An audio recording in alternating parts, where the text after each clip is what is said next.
अरे सुर नहीं ताल ना गावे के अंदाज बा।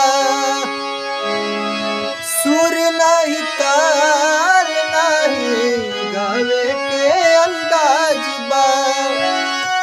उहे आज भोजपुरी के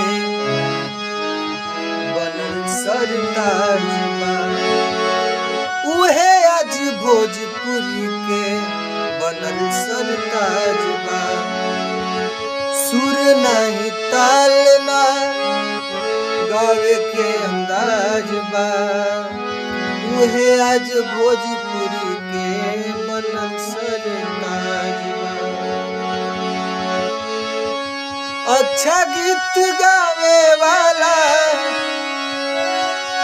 अच्छा गीत गावे वाला, अरे तरसे रोटी नून के लाज आज लागत बा भोजपुरी गीत सुन के।